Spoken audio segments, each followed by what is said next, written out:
And then why did you laugh about it? I don't know. I just did. Leave me alone. Shut up. Who is talking to you? TP for my bunghole. Shut up. Shut the fuck up.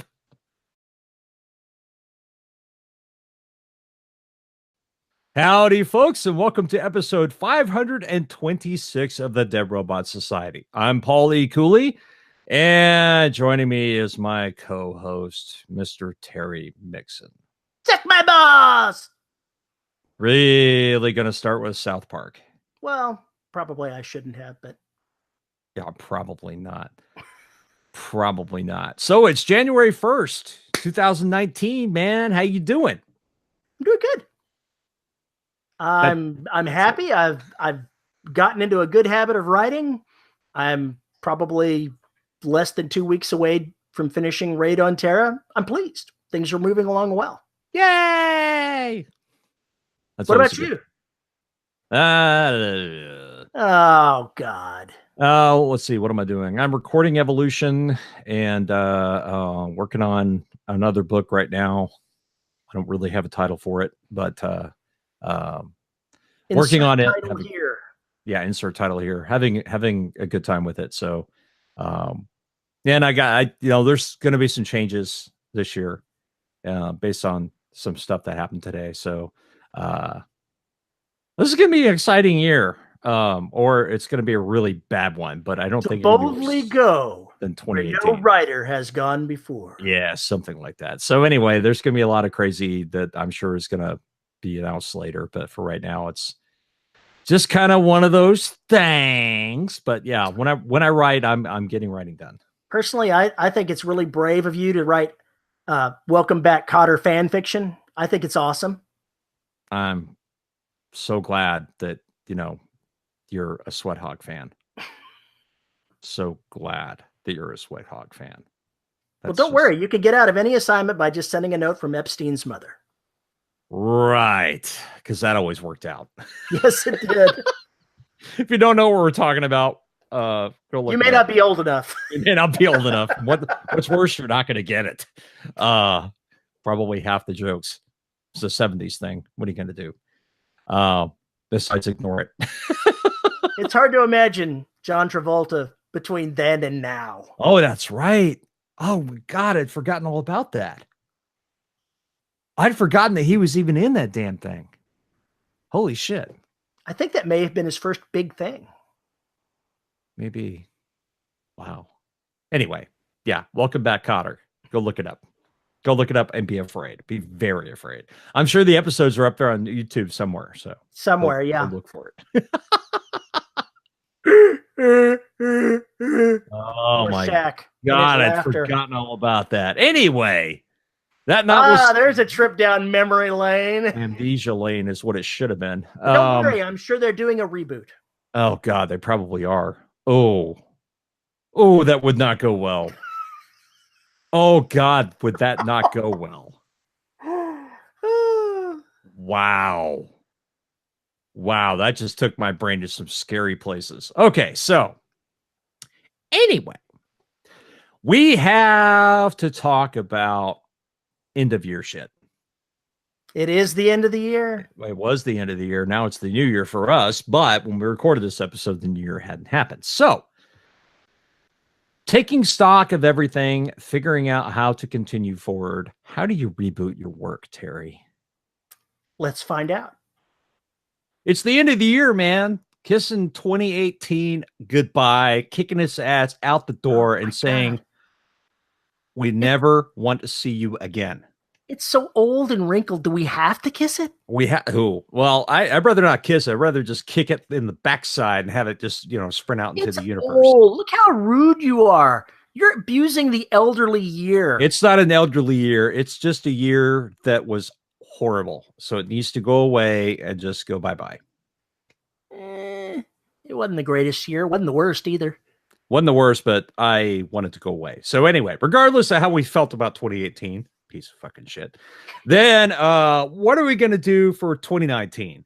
We have to sweep away all this debris of shattered glass, dishes, broken dreams, everything else. We have to shove all that shit aside and focus on new start, fresh start, 2019, go.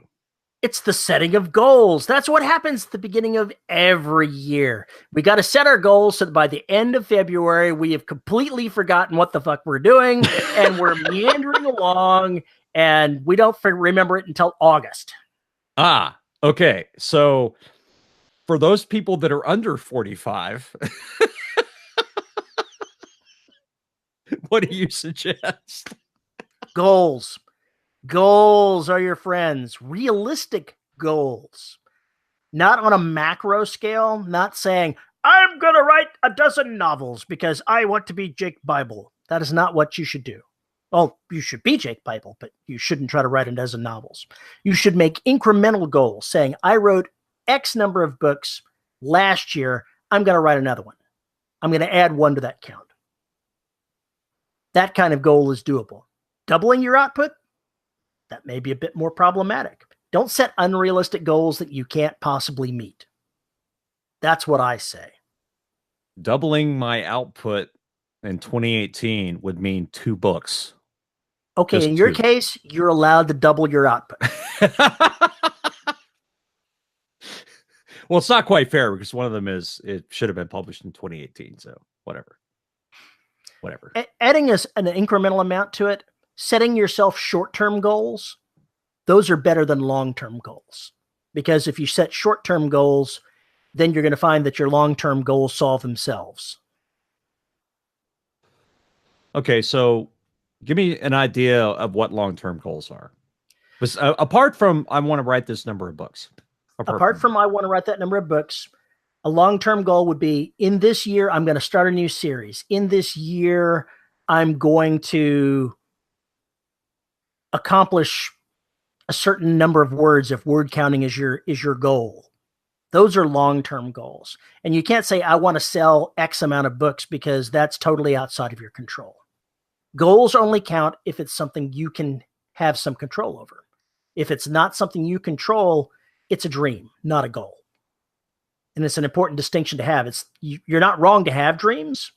Just remember that you can't actually control whether they come true or not. Yeah. Yeah, I agree. Sort of grudgingly. You shouldn't let the real world come between you and your writing. I mean, Terry and I, we don't let that ever happen. Uh-huh. The real world rolls us all the time. Real world freaking hates us. For me, last year, 2018 was not the most productive of years for me. I think I have 4 books come out that year. I could definitely do better than that. And so I'm targeting 6 for 2019. It's a reasonable goal that upping my word count a little bit is going to make happen. Where if I tried to do, 8 or 10, that would be too big of a jump. When you're working on something long-term, it's the consistency of it that helps you get there. It's the doing of the thing every day, the doing of the thing as often as you can, building up the habits that get you to where you're going. You can't jump from learning to swim to being an Olympic swimmer. You've got to take it in stages.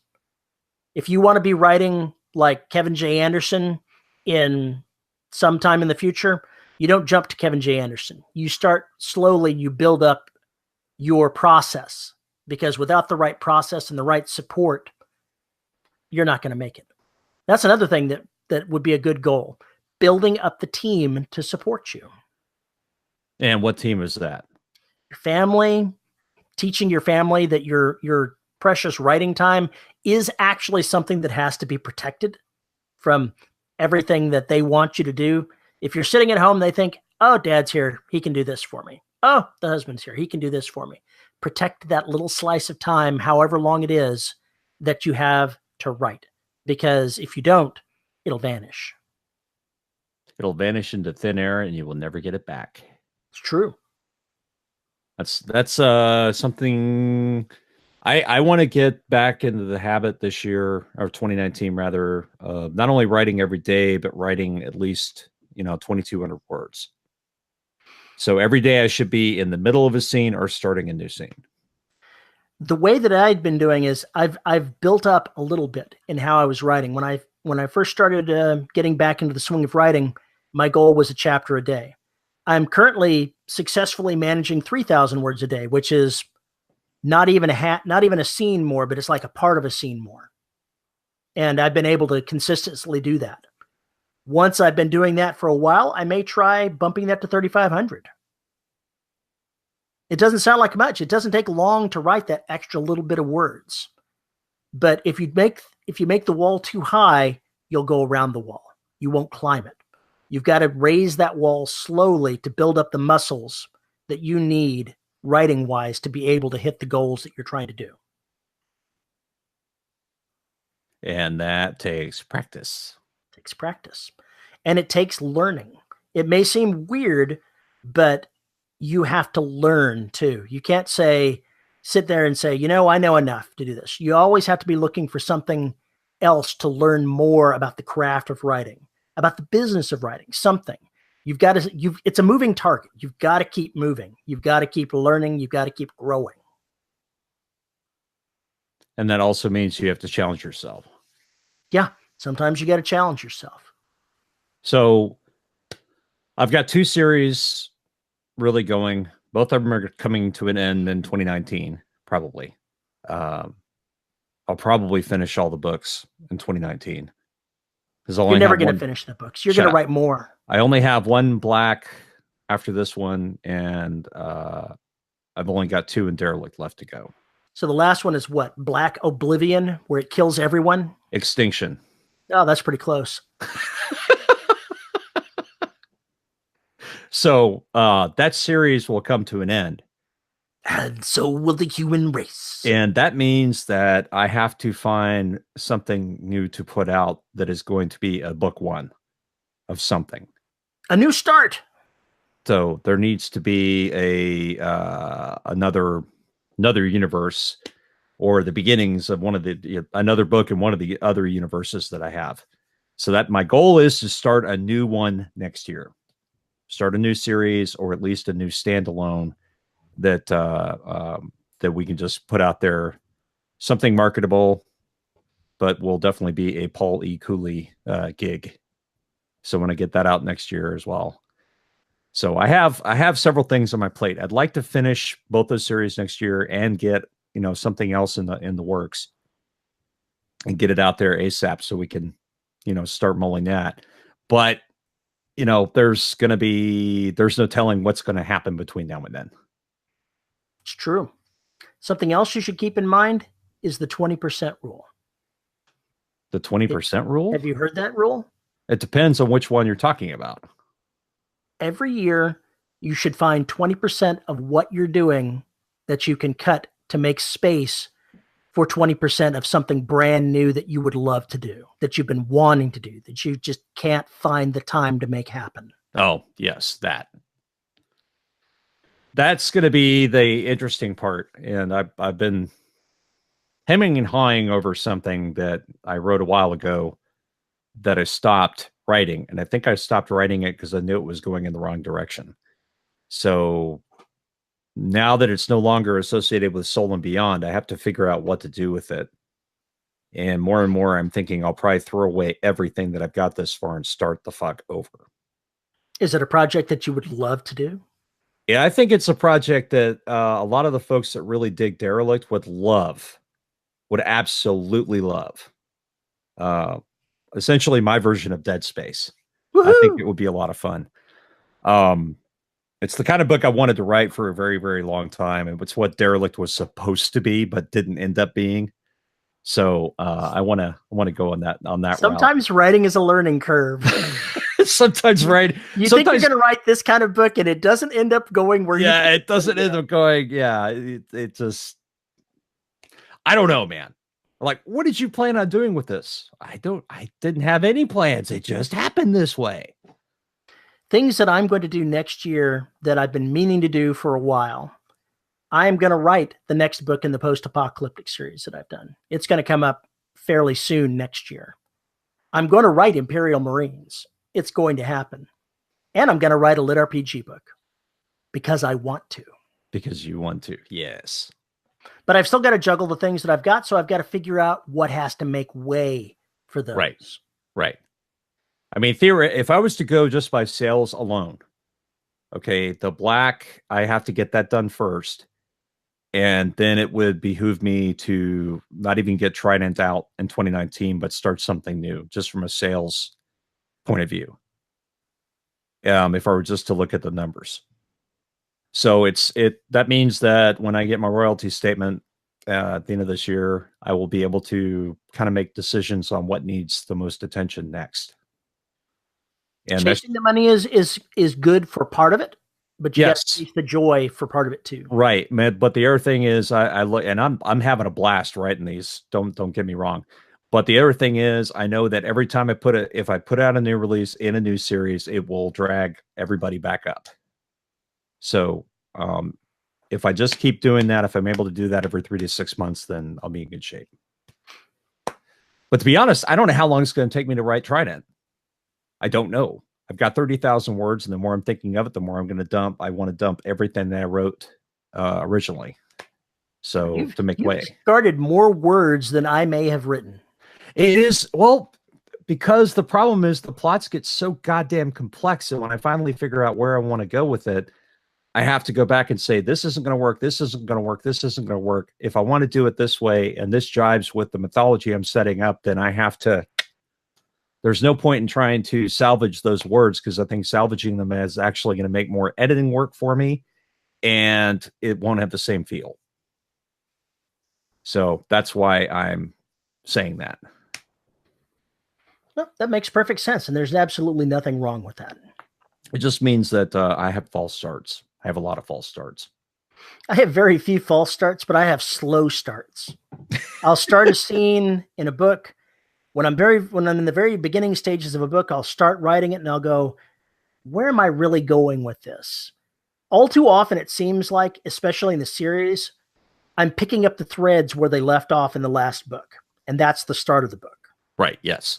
Because you can close off the consequences at the end of a book, but there are still things hanging around, little threads that were not dealt with that you have to address. Otherwise, people go, why did no one even look at this thing that these characters did?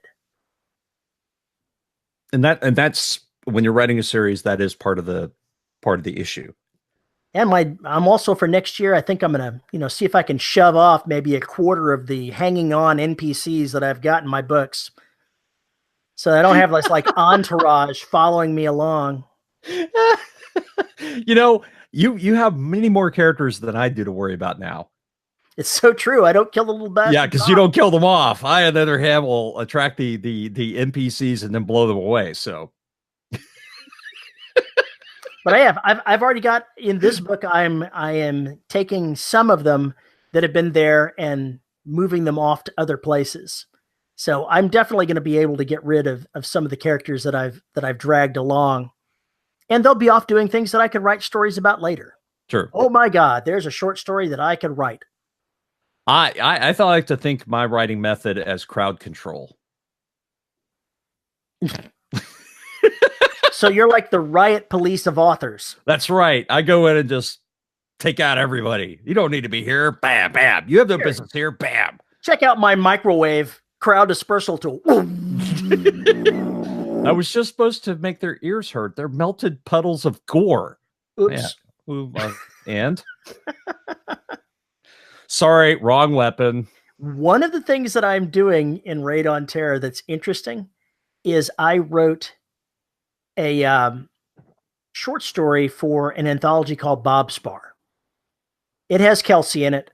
It's a completely in a different sort of universe sort of thing where a bunch of main characters from different books are brought together in a bar and tell tall stories.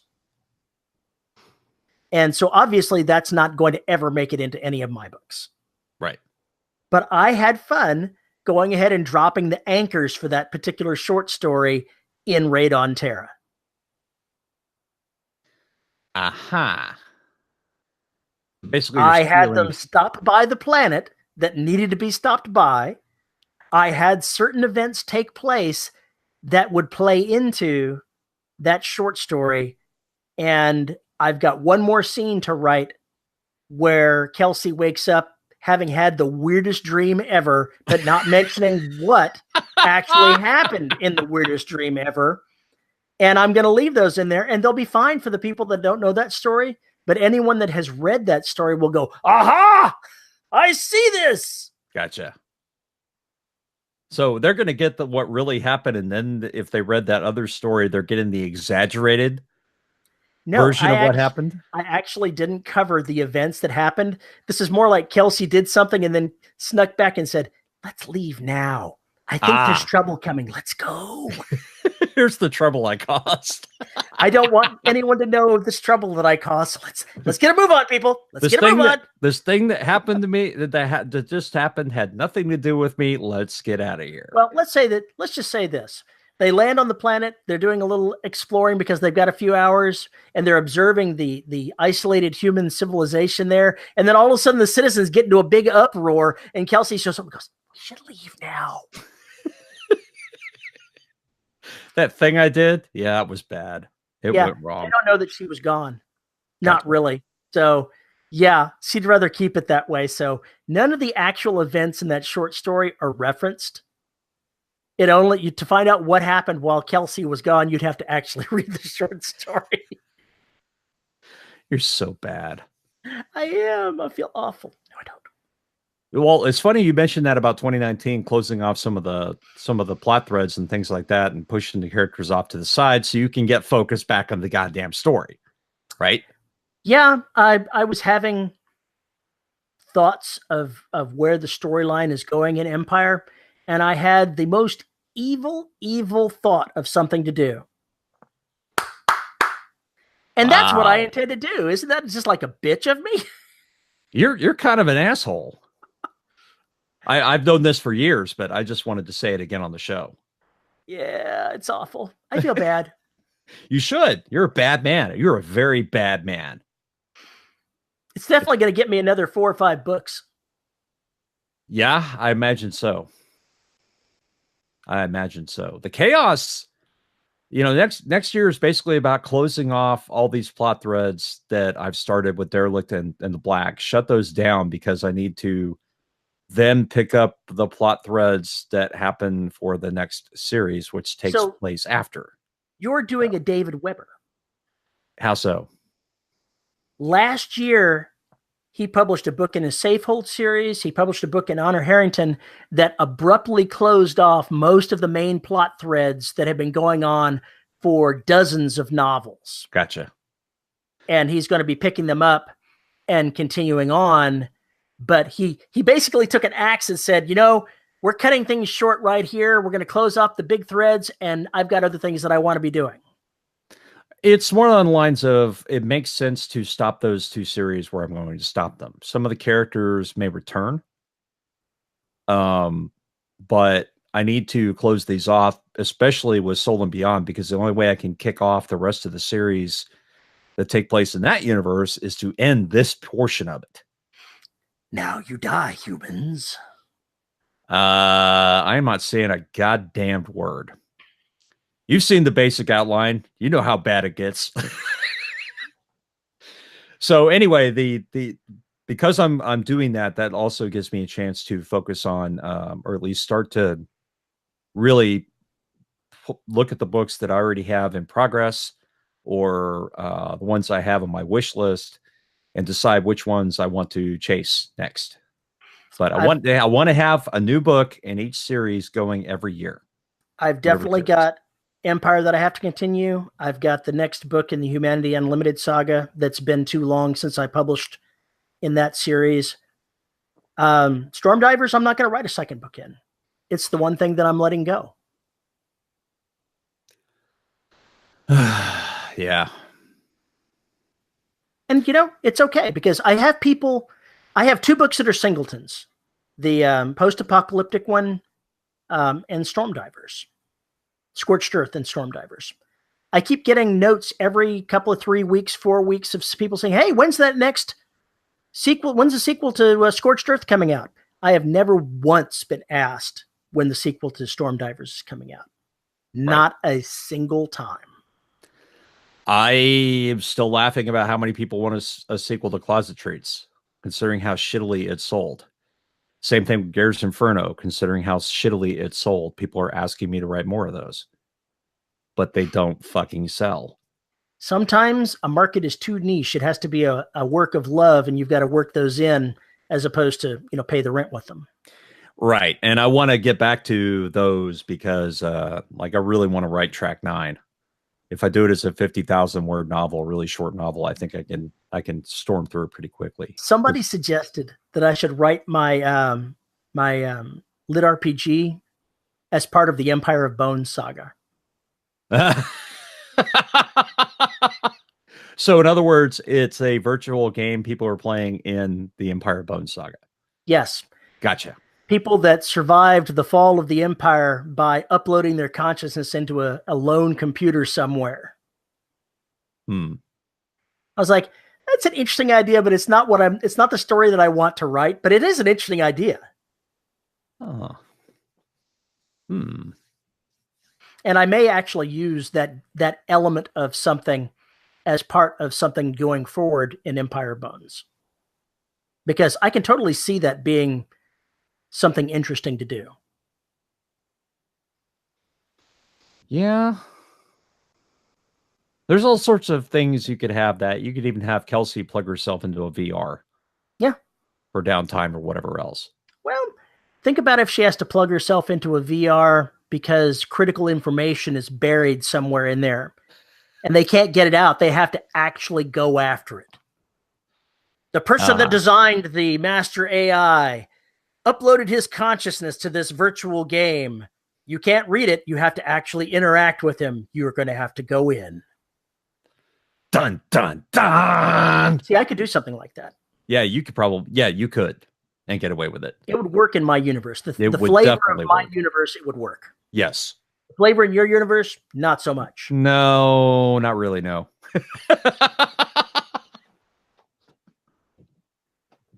I have had so many crazy thoughts about what to do with the backstories for Soul and Beyond, and keep coming back to the quantum personality disorder and keep putting those pieces together in my head. And it started to make a very disturbing web of bullshit that I have to. Are you seeing a conspiracy theory based in your own head? A conspiracy theory, yes. I basically am making 3 different conspiracy theories in my head that will take place in my universe. You're like Mel Gibson going, something's true. One of my crazy theories is true. Yeah. I just don't know which one. Yeah, some of the characters may actually be saying that by the time it's over with. And of course, that doesn't mean they'll be able to stop a goddamn bit of it. So, or convince anyone else is going on. They'll be as helpless to stop events as Hans Gruber once he fell off the tower. Yeah. That look on his face is just so priceless. And I've really been enjoying all the tantrums going on Facebook and Twitter about whether or not Die Hard is a Christmas movie. Somebody posted what time you'd have to actually start Die Hard to have Hans Gruber fall off the tower at midnight so it could be Christmas. I'm like, that's a little too dedicated for me. Wow. Wow. If you're in the central time zone, you need to start watching that 10. No, you need to start watching it at what, 11:50? Or you need to start the movie at 10 o'clock. 10:23 and 12 seconds or some such nonsense. Like, wow. That's wrong. Somebody actually timed how far in the movie Hans Gruber falling off the tower was. Somebody had way too much time on their hands or in their brains or something. I hear they're making another Die Hard movie. I can't imagine how, but they are. Die Hard from a wheelchair. It's the way it seems. Bruce Willis is a little creaky. They're all creaky. They're all getting creaky because they're all like 20 years older. I know. I wonder who our new action heroes of the new generation are. I don't even know. I got nothing. And it's not really important. We're wandering away from the things that we need to be doing next year. We're talking Christmas movies now. We've obviously blathered on too long about that. So our goal for next year is to stay on fucking topic. Yeah, good luck with that. The goal I have for the show is Oh. I've got a whole list of people to invite on as guests, and I want to have at least a guest a month. Yay! So Yay! that's my goal. That makes Paul happy. That makes Paul very happy. Yay! What other goals do you have for next year, Paul? And how are you going about not mandating, knowing that you need to have these goals? Yeah. The short-term goals that are pretty self-explanatory. Long-term goals, as far as the things I need to get done, Sure. are the things I need to get done. The things you need to get done versus the things you want to get done. Oh God. Well, it's immediate. I need to get another book that I can get out this year, or excuse me, in 2019, which means I need to finish Trident as quickly as I can. And like I said, I need to get a book and a new series out.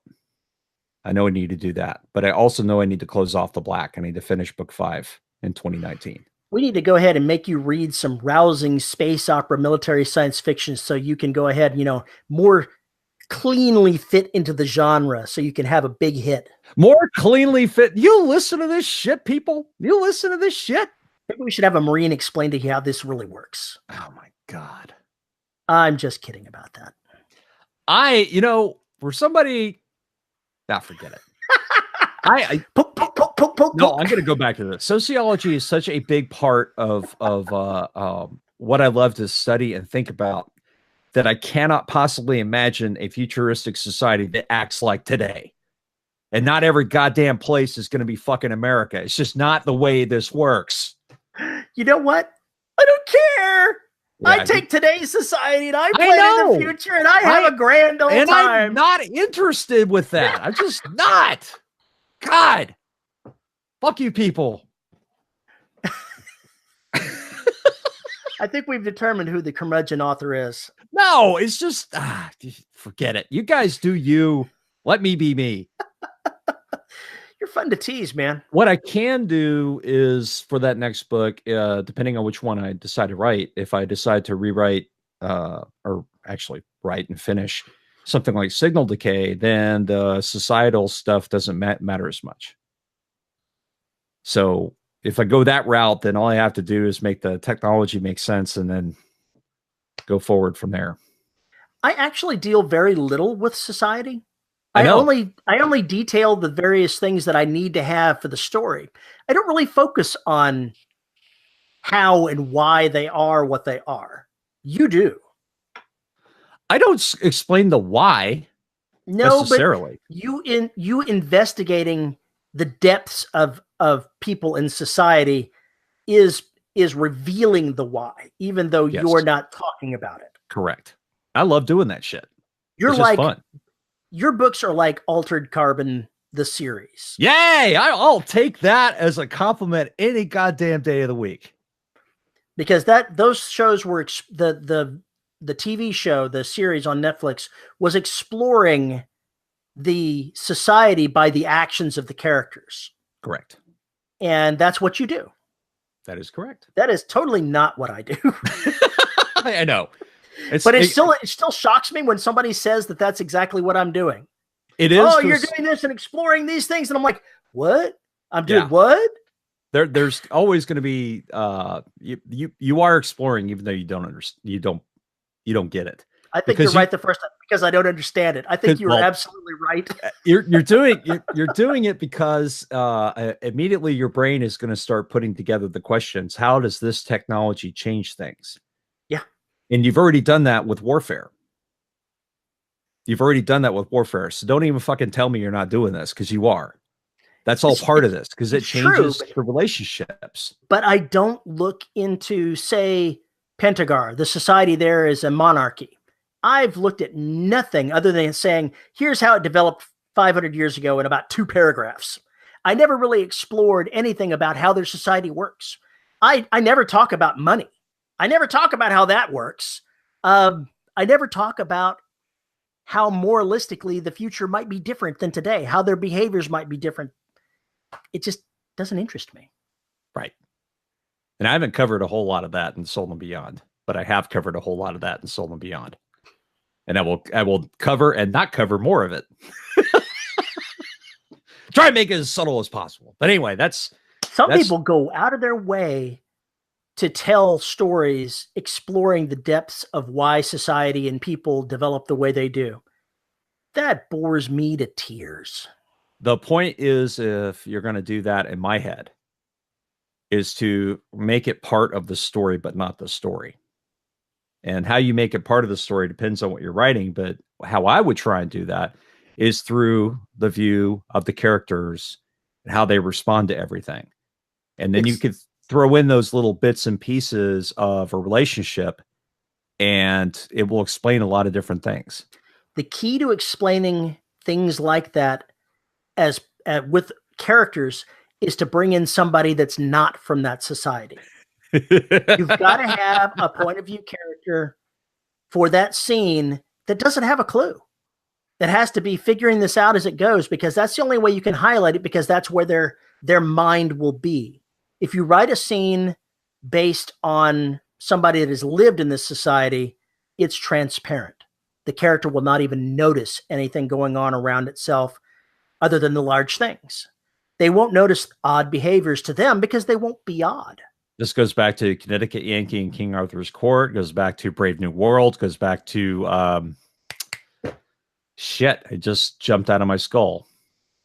Damn it. Anyway, Stranger in a Strange Land. It goes back to all these different stories that are like that, where you have somebody who does not belong there talking about it. So that does make it fun. And it's also why I think Callie in Derelict Saga, she was there because she hadn't been there. She was new recruit, so to speak, or newly stationed out there. So she was going to talk about the strange things that were going on Trident. Nobody else. Talking about goals of things to do going forward. The only series that I've had from a single character's perspective was Scorched Earth. I intend to write the Lit RPG novel from a single character's point of view as well. And I'm looking forward to getting back to doing that because it's a change of pace. It's different than writing multiple scenes and trying to juggle 4, 5, 6 characters and what's going on with them. It's challenging in a different way because you've got to make sure everything happens within view of the character. Correct. And that's a different kind of challenge. Correct. But I'm looking forward to that. And that's one of my goals for next year, is to add that other first person singular view. It's not going to be first person, probably. It's probably going to be third person, but it's only going to be one point of view. Third person limited. Third person limited. But from only a single person. It's not going to head jump at all. Right. That's going to be fun too. When I was writing Static and doing that, I was in love. Just getting time to spend with one character and just deal with them. It was wonderful after having written so many books now where I'm juggling, 5 or 6 points of view, sometimes more than that. It was a joy to go back to dealing with a single character. I think Imperial Marines is going to have multiple points of view, but primarily the story is going to be from one point of view.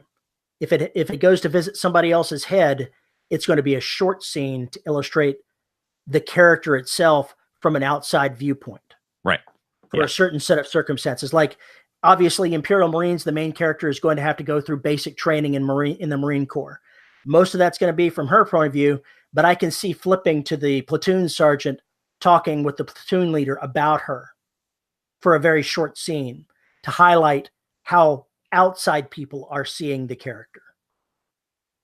That's a pretty good mechanism to do that with.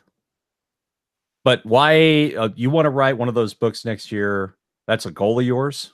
It is a goal because I haven't written one since I wrote Scorched Earth. I want to write them, and it's actually a goal. If I don't make it a goal, then it becomes something that's optional. It won't happen. Pretty much. If it's not a goal, it's not happening. If you're not working towards it, it's not happening. And that brings us back to consistency and putting in the time in the chair every single day that you can. Obviously, not every day is going to happen. You're going to have days where you got to go have a dental appointment and you're just out of it. You got a day that you got a flu. You got a day that you got to do stuff with your family. But the very next day after that you can, even if you can't do full output, you should sit your butt in the chair and do something, because it's the habit of writing that makes you productive. You can write 1 billion words at a time, but if you're not sitting there day after day as much as possible writing, you don't build the habit. And it takes time to build habits. I've heard various time frames mentioned for building habits, and it's at least 3 or 4 weeks of doing something as often as you can at the same times as you can, trying to build the habit of doing something. And once you've built that habit, then it becomes much easier, because you feel uncomfortable if you're not doing it. This is my writing time. I need to be sitting down and writing. This is my recording time. I need to be sitting down and recording. This is your recording time. You need to be sending the script off to somebody else to record for you.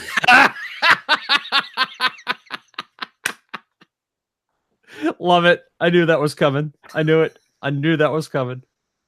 I knew it. That's why you said it. Pretty much.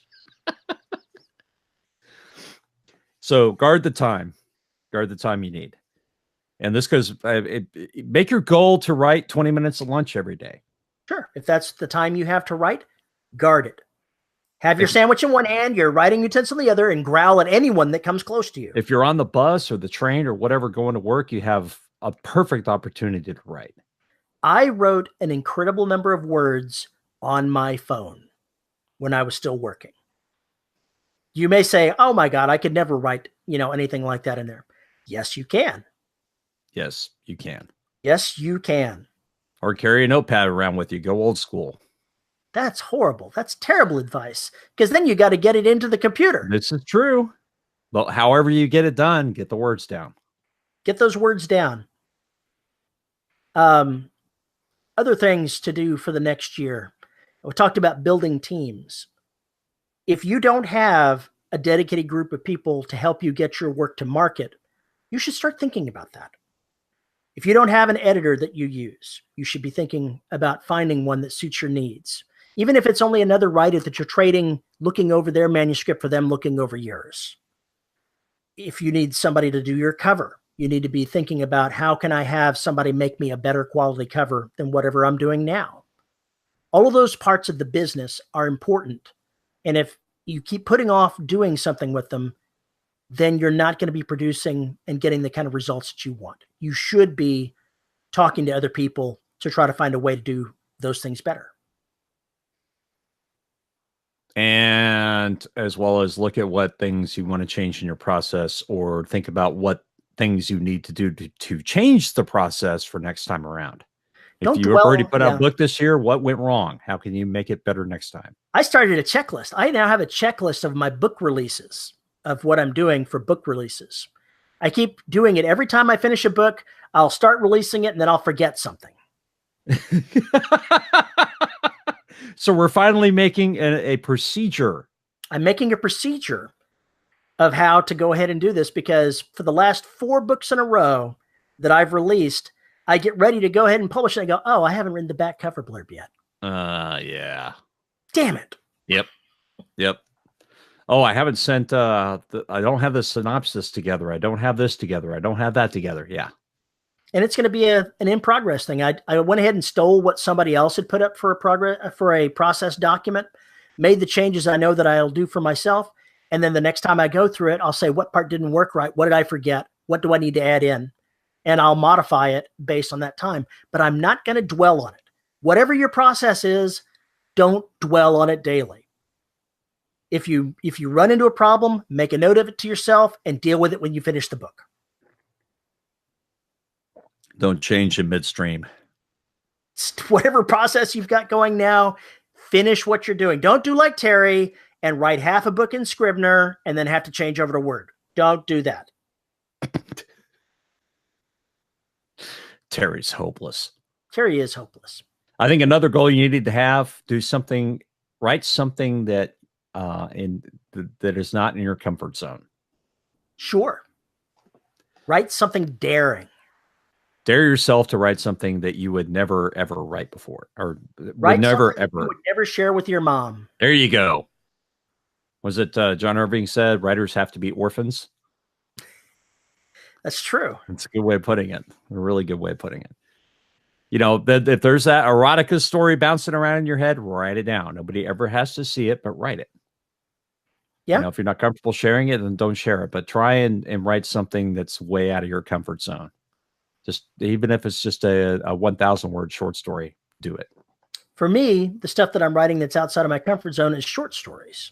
It's not a particular topic, but every time I come around to doing a short story, it's always a disruption to me because I more naturally write long form because I can't shut up. I'm just blathery word guy. So what I'm doing right now is I've got my daily word count. When I hit getting the chapter done, then I fill out the remainder of the words by writing on a short story. Fair enough. It's me checking out to see if this is going to work for my process. Gotcha. That makes sense. If it does work, then I might go ahead and do that going forward. Because, you know, having a few Empire short stories to drop every once in a while on the patrons, that'd be good.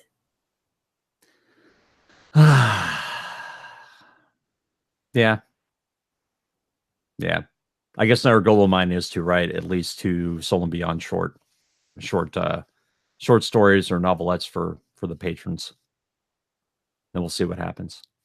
If I can write 1 short story for my patrons on Patreon every quarter, hey, that'd be great. Yeah, it would actually.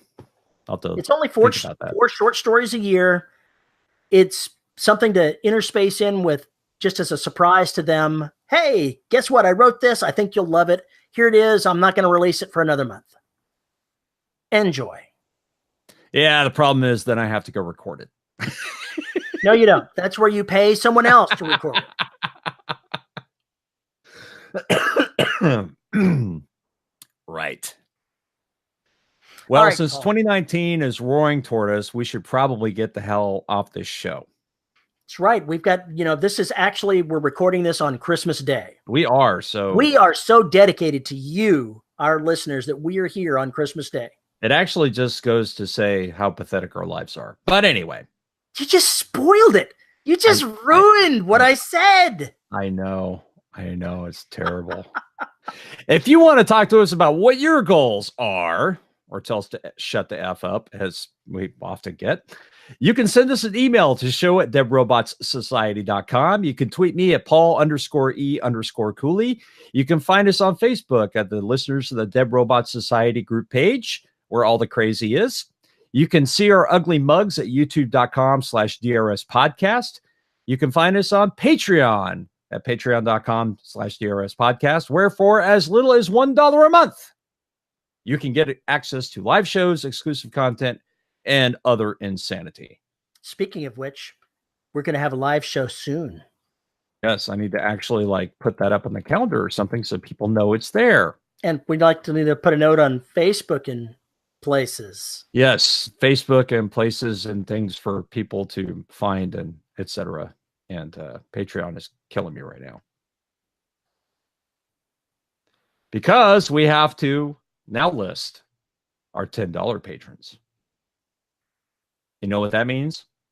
All the weird, crazy noises that they put in the middle of their names that you have to try to pronounce. We'll see if any of them did anything. I purposely did not look at this because I wanted to be surprised, but we'll see. If they don't have anything new, you should add something Christmassy. Oh, okay. Well, I'll see what I can do here. And our $10 patrons are Sue, I'm a Jolly Old Elf Bayman, JD Barker, Jack F. Erickson, Kelson, Happy New Year. Isabel, I wear a weird Santa hat cushy.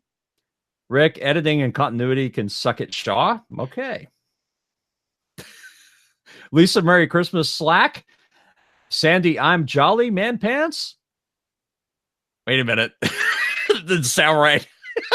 Well, Cheryl, I'm Frosty the Snowman, Winners. God, I can't even talk now. Tracy, I'm the Grinch, Brodeen. John Horton, here's a Who Kid Gallon. That wasn't Christmassy at all. See, you put me on the spot by doing this shit. I feel bad. No, I don't. Devin, goodwill toward Puppets Lee. Drew, Merry Christmas. Enjoy your books, Bernardi. Chris, I have no idea what I'm doing in this sleigh winder. Andre Conde, get that harness off my reindeer, Moraes. DJ, don't tweak my red nose, Chamberlain. And JR, broken ornament, Handley. There we I go. thought you were going to call him Brokeback Mountain Handley. No. God, I slaughtered that. I'm sorry. I'll try and do better next time. I'll try and actually write something down next time for all you people who don't put anything in there. Anyway, those are our $10 patrons at the time of this writing. Thank you very much, patrons, as always, for supporting us. And thank you to all of you for listening, as always, and joining us for another crazy year. Merry Christmas, Happy New Year, and you need to write more words. Yeah, write more words.